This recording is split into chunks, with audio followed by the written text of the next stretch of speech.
Il avait 19 ans lorsqu'il a été kidnappé par les terroristes du Hamas le 7 octobre 2023. Idan Alexander est né à Tel Aviv. 2 mois à peine plus tard, ses parents s'installent aux États-Unis, dans le New Jersey où il grandira.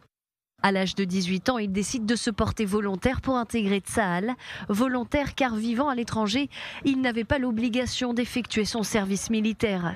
Il quitte le New Jersey et vit chez ses grands-parents à Tel Aviv avant de servir dans l'unité combattante Golani. Idan est un garçon formidable, originaire du New Jersey, un Américain pur jus, un excellent nageur.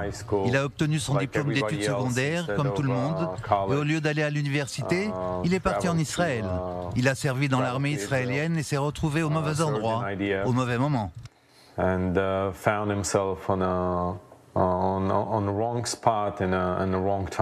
La veille des massacres, sa maman est en Israël. Idan Alexander peut donc bénéficier d'une permission de sortie pour passer Shabbat et les fêtes en famille. Mais il préfère rester dans sa base pour le week-end, à Kissoufim.